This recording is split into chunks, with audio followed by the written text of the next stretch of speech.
Hola a todos, ¿cómo están? Bueno, soy el profesor Rodrigo Gastón Manresa y en la clase de hoy vamos a hablar sobre nanotecnologías. A la charla la titulé Una cuestión de espacio y ya lo van a entender por qué la titulé así. Bueno, ¿qué es lo que vamos a ver?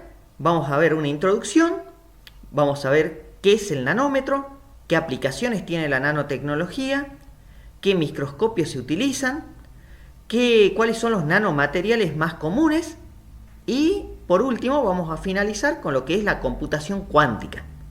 Bueno, vamos a empezar con una introducción a la nanotecnología. Para saber qué es nanotecnología, primero tenemos que saber qué es tecnología. ¿Y qué es tecnología? Tecnología es el saber hacer. ¿Qué quiero decir con esto? Que tecnología es una actividad social que se encarga de crear bienes o servicios para satisfacer las necesidades de nosotros, de las personas, o resolvernos problemas prácticos de la sociedad. Ahora, ¿qué pasa? Se transforma en nanotecnología cuando ya trabajamos a nanoescala. Esto, fíjense ustedes, esta etimología de la palabra. La etimología es de donde proviene la palabra. Nano, aunque parezca gracioso, viene de la palabra enano, significa enano. Tecno, arte u oficio, logía, significa conocimiento. Una vez habiendo visto esto, la etimología de la palabra, podemos sacar la definición fácilmente. Y ustedes fíjense en esto. La definición dice que es la manipulación de la materia a escala molecular. ¿A qué me estoy refiriendo acá? O sea, todo material, toda materia, está compuesta por moléculas. ¿Bien? Y las moléculas es algo muy pequeño. Entonces, fíjense esta imagen de acá, muy representativa. Tenemos una hormiga, para más o menos ver el tamaño, para hacer una comparación. Tenemos lo que es la cabeza de un fósforo.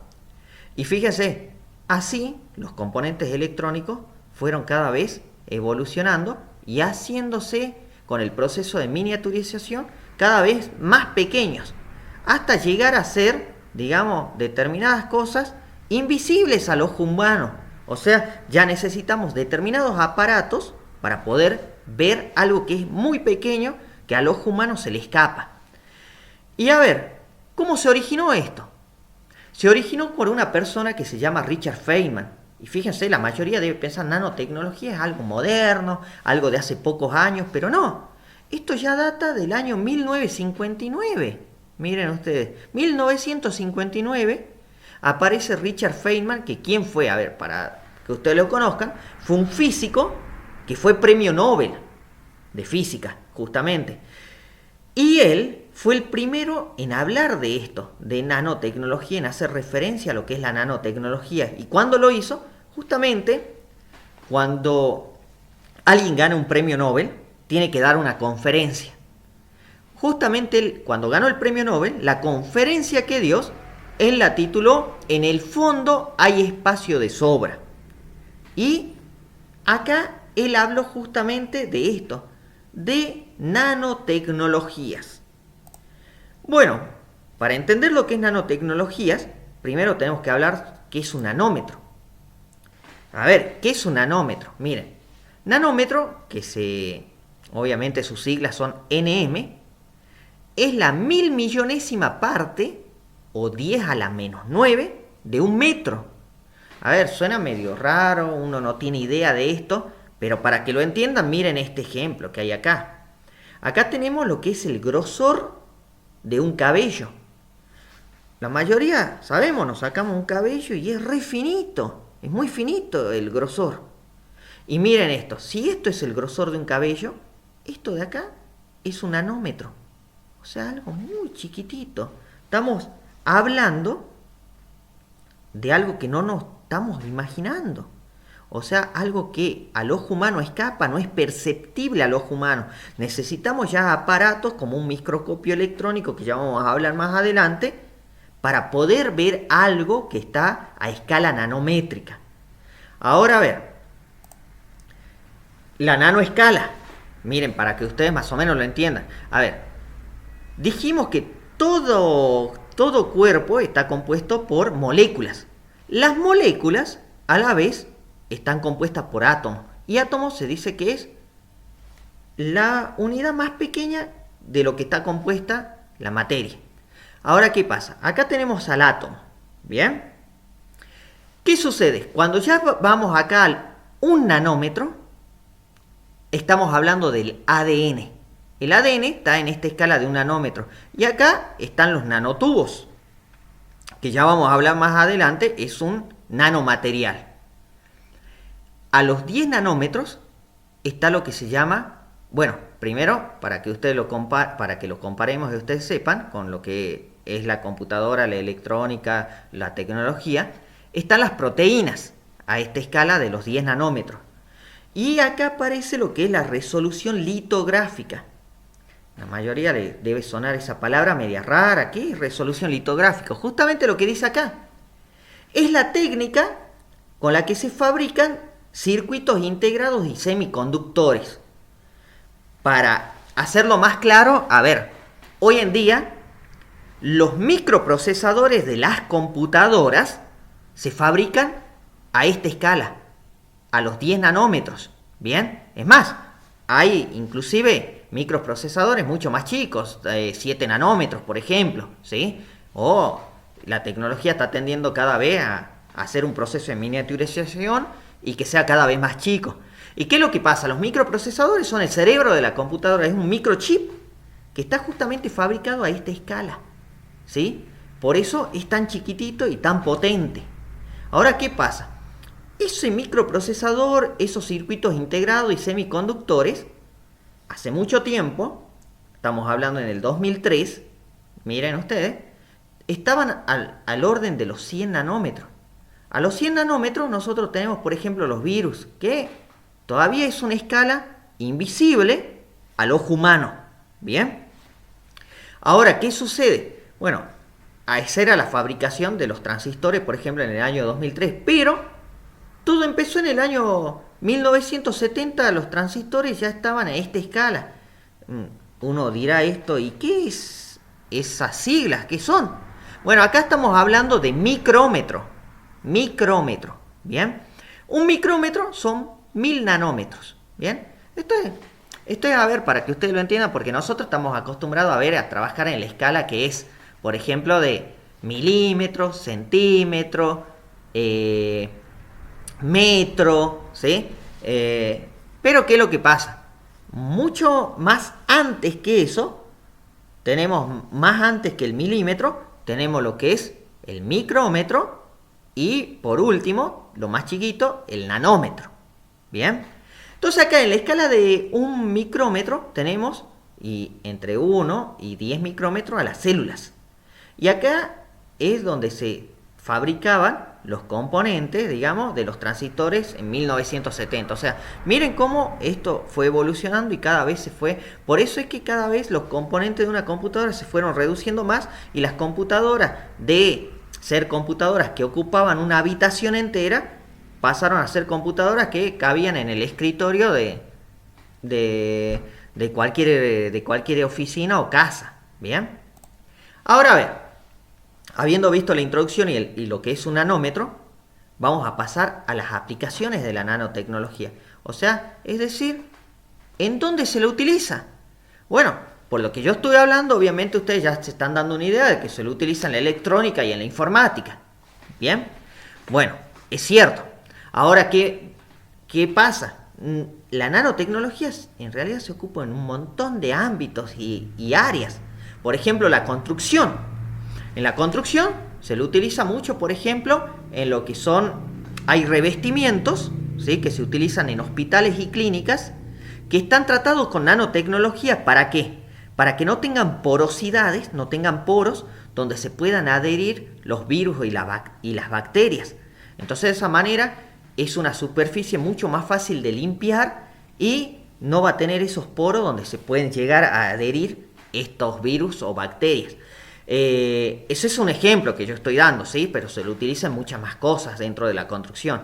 En la mecánica, por ejemplo, los automóviles tienen una que se llama catalizador, que sirve para reducir las emisiones de los gases tóxicos, ¿sí? Que emite, digamos, el dióxido de carbono, por ejemplo, que emiten los automóviles, los motores de los automóviles a combustión. Entonces, ¿qué es lo que pasa? Eso está hecho también con un tratamiento de nanotecnología que impide que muchos de esos gases vayan a contaminar el medio ambiente y esos gases se recuperan y se los utiliza dentro del mismo circuito del motor. Ahora, ¿dónde más se utiliza la mecánica? Por ejemplo, los autos de Fórmula 1, los autos de carrera. En los motores se utiliza mucho lo que es nanotecnología para tratar a los materiales de los bloques de los motores. De esta manera hacerlos más livianos y de esa manera también, al ser más livianos, sean más rápidos y consuman menos combustible a la vez.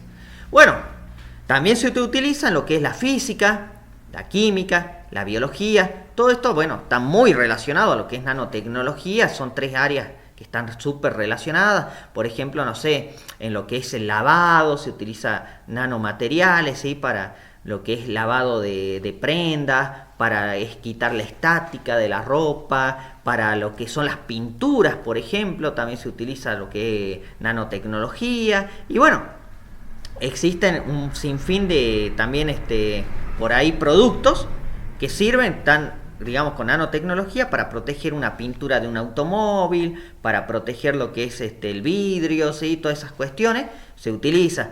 En la agricultura también se utiliza mucho, por ejemplo, no sé, en lo que son pesticidas, lo que son por ahí fertilizantes, ¿sí? Hay bastantes cosas que utilizan nanotecnología. Y por último, tenemos la medicina. La medicina, fíjense, a ver, en esta diapositiva justamente está utilizando mucho lo que es lo que es la nanotecnología. Ya, digamos, lo usaba desde lo que era para hacer los comprimidos, para hacer, digamos, lo que son las cápsulas, todas esas cosas, utilizaba nanotecnología. Pero ahora esto está avanzando tanto que están haciendo nanobots. ¿Qué son los nanobots? A ver, son robots pequeños, son máquinas cuyos componentes están o son cercanos a la escala nanométrica. ¿Qué quiero decir con esto? Miren este ejemplo que ustedes ven acá, esta imagen. Esto que ven acá ustedes es un nanobot y se encuentra dentro del torrente sanguíneo. O sea, estamos hablando que está dentro de una vena. ¿Bien?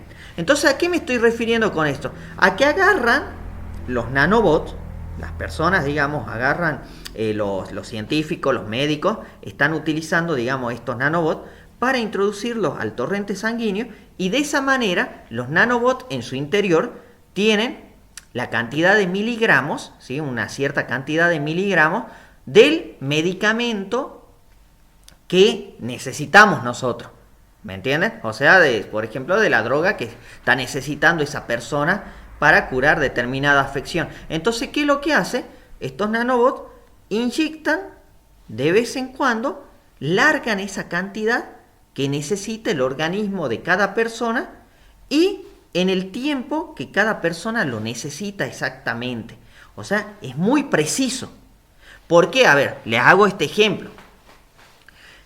Hoy en día, si nosotros vamos, no sé, a una farmacia, compramos un medicamento, los medicamentos pueden venir de 250 miligramos, 500 miligramos o 1000 miligramos, por dar un ejemplo. Bien, entonces, ¿qué pasa? De acuerdo a la gravedad de la afección que tenemos nosotros, el médico o el farmacéutico nos va a decir, bueno, tenés que tomar esta de 500 miligramos cada 8 horas, o cada 12 horas, o si es muy grave, cada 6 horas. Y ellos nos van a indicar cómo tomarlo. Pero ¿qué es lo que pasa? A veces el organismo no lo requiere cada 8 horas, sino que lo requiere cada 7 horas. Y a veces no requiere 500 miligramos, sino que requiere nada más un término intermedio, 400 miligramos. O sea, ni 250 ni 500, necesita 400 el cuerpo. Entonces, gracias a estos nanobots, es posible inyectar esa cantidad precisa que se necesita y no hacer una sobredosificación o que falte, digamos, dosis. Y también lo hace en el periodo de tiempo exacto en que la persona lo necesita y no así, digamos, haciendo un estimativo de cada 8 horas o cada 12. No, lo hace en el momento preciso y justo. Bueno, vamos a hablar de los microscopios. A ver acá. Los microscopios que tenemos, los más conocidos, son dos. Los ópticos y los electrónicos. Lo que más conocemos nosotros comúnmente y lo vemos, digamos, en un laboratorio, por ejemplo, de química o en un laboratorio de biología, ¿sí? ¿Qué es lo que estamos viendo acá? El microscopio óptico, que es donde la persona acerca sus ojos al lente. El lente tiene un montón de lentes que lo que hacen es que la partícula que pongamos acá, ¿sí?, la agranda y nosotros podemos hacer, digamos, como un zoom de eso, ¿sí? Obviamente eso se ilumina para que justamente los lentes actúen. Y bueno, ese es el microscopio óptico. Pero ¿qué es lo que pasa? Cuando trabajamos con nanotecnología, es tan pero tan pequeño que con un microscopio óptico no lo vemos. No lo vamos a poder ver. Que se utilizan microscopios electrónicos. Y los electrónicos son esto que vemos acá. Miren, estos aparatos enormes. Son muy caros. Lo tienen muy pocas. Digamos, por ejemplo, acá en Argentina, la Universidad La UBA tiene, digamos, un laboratorio de nanotecnología. Tiene estos microscopios electrónicos. Por dar un ejemplo, hay también centros científicos que lo tienen. ¿Y qué es lo que sucede acá? Uno deposita una partícula y con un barrido electrónico que se le llama de electrones, lo que se hace es agarrar y poder ver eso que es imperceptible al ojo humano y a un microscopio óptico acá, en la pantalla de la computadora que tenemos acá. Entonces de esa manera podemos ver algo que está a escala nanométrica, algo que antes nosotros hubiésemos dicho, no puede ser tan pequeño, no puede existir algo tan pequeño, pero acá está la prueba de que lo podemos ver. Ahora a ver, ¿qué son los nanomateriales? Nanomateriales, los tres principales son estos: los nanotubos, los fullerenos y los grafenos. A ver, ¿qué es esto? Ustedes dirán, nanomateriales, a ver. Fíjense, esto son estructuras que están hechas con carbono, ¿bien? Se ha descubierto que el carbono es un material mucho mejor, digamos. En realidad, del carbono sale lo que vendría a ser el grafeno, ¿bien? Y el grafito, ¿sí?, en este caso, el grafito, se ha descubierto que es un material que a nanoescala es mejor conductor de calor y electricidad que lo que es el oro. O sea, comúnmente nosotros en los circuitos de las computadoras utilizamos lo que es el cobre por ser barato, pero el mejor conductor es el oro, pero es caro, pero es el mejor. Pero ¿qué pasa? Cuando el oro yo lo llevo a una escala nanométrica, el oro pierde sus propiedades. O sea, ya deja de ser amarillo, pasa a ser un color azulado y ya no es un buen conductor como lo era en otra escala. Entonces, ¿qué pasa? Se ha descubierto acá que aparece lo que es el grafito, y el grafito sí es a escala nanométrica, es muy, pero muy buen conductor. Entonces, con grafito se hacen estas estructuras. A ver, cuando es algo enrollado así que parece un tubo, se le llama nanotubo. Cuando al grafito, yo a las moléculas, a los átomos del grafito, lo formo así, formo la molécula, digamos, en algo esférico, se transforma en fullereno. Y si a los átomos, ¿sí?, hago que las moléculas se dispongan así, como si fuese una planchuela, es grafeno.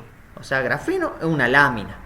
Fullereno es una esfera. Y nanotubo es como un tubo. ¿Bien? Entonces, depende cómo estén las estructuras de los átomos, ¿bien?, formando, digamos, lo que serían las moléculas, es como se le denomina a cada nanomaterial. Ahora, a ver, ¿cómo se puede hacer esto? A ver, ¿cómo se puede trabajar en nanotecnología? Se puede hacer manufactura molecular. ¿Qué es la manufactura molecular? Fíjense esto.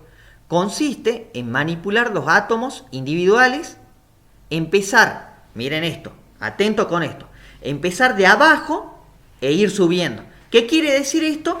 Que yo puedo crear un material manipulando átomos. Yo puedo manipular un átomo, dos átomos, tres átomos. Voy, digamos, ahí formando moléculas y voy creando, como se ven en estas imágenes, alguna estructura. Bien, esto es empezar de abajo, desde lo más pequeño, e ir aumentando e ir subiendo. Bien, eso es manufactura molecular. Y luego está lo que es la ultraminiaturización, que esto es al revés. ¿Qué dice acá? Produce cosas más y más pequeñas. Se empieza de arriba y se va bajando.